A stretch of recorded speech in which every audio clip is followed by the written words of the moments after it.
Assalamualaikum warahmatullahi wabarakatuh. Selamat pagi dan salam sejahtera untuk kita semuanya. Perkenalkan, nama saya Nur Ismail Fitri dengan NIM 11166255050. Di sini saya akan memaparkan materi dengan judul pemetaan keterampilan pekerjaan sosial, di mana itu profesi yang telah saya pilih. Selamat menonton. Yang pertama, awal mula, dimulai dengan latar belakang.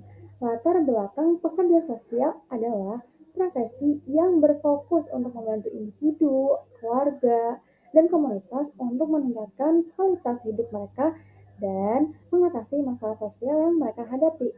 Pekerja sosial berperan sebagai pendukung, pengadvokasi atau pembela, dan fasilitator untuk membantu individu maupun komunitas dalam mencapai potensi mereka.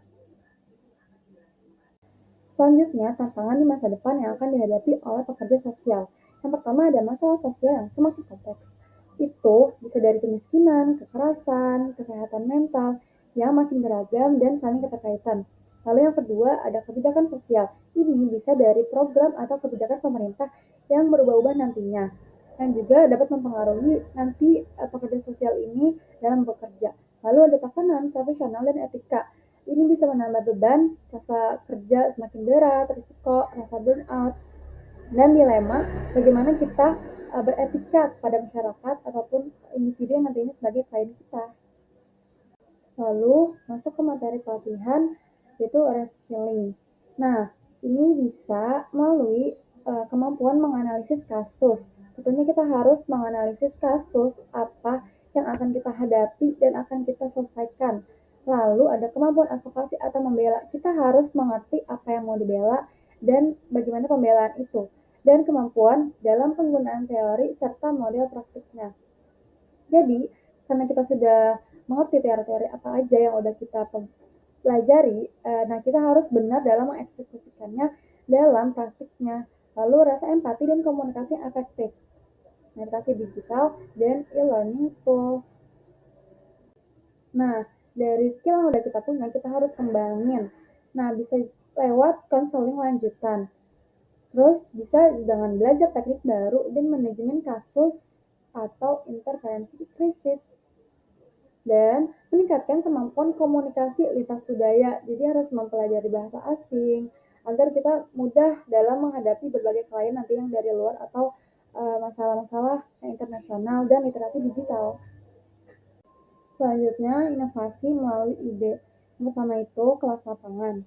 Jadi kelas lapangan adalah praktik langsung, belajar langsung dari praktik nyata, kerja nyata, atau field-based learning. Contohnya itu bisa melalui kunjungan dengan ikut oleh senior uh, dalam menyelesaikan kasus, penyaluran bantuan. Nah, tujuannya ini meningkatkan pengalaman secara langsung karena kita bisa lihat dari masalah nyata, bukan hanya dari teori. Lalu jurnal kemajuan pribadi. Jadi pekerja sosial bisa melihat sejauh mana keterampilan dan pengetahuan mereka. Nah, itu bisa mereka catat melalui buku catatan harian atau melalui teknologi seperti aplikasi-aplikasi yang mendukung. Nah, ini bertujuan untuk memotivasi agar kita bisa lebih mau untuk menambah pengetahuan dan keterampilan. Materi yang terakhir yaitu dampak pembelajaran sepanjang hayat bagi para pekerja dan masyarakat. Yang pertama ini dampak bagi para pekerja. Pembelajaran sepanjang hayat ini adalah kunci agar pekerja sosial tetap adaptif dan relevan karena pembelajaran ini kan mempelajari perubahan dan pengetahuan baru yang tentunya langsung dari masyarakat dari tahun ke tahunnya tuh kita bisa lihat terus memberikan dampak yang lebih besar dan menciptakan perubahan positif dalam masyarakat.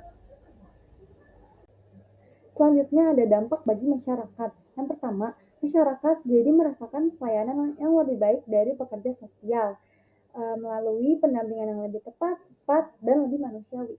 Yang kedua, masyarakat merasakan pemberdayaan yang lebih efektif Ini karena pekerja sosial mendapatkan wawasan baru dalam mengedukasi serta memberdayakan masyarakat.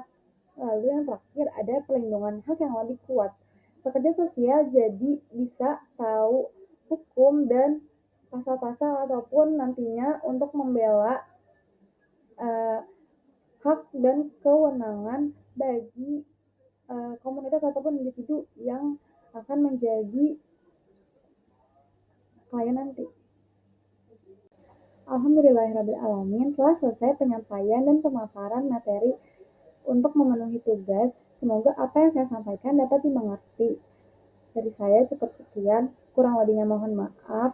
Assalamualaikum warahmatullahi wabarakatuh. Terima kasih.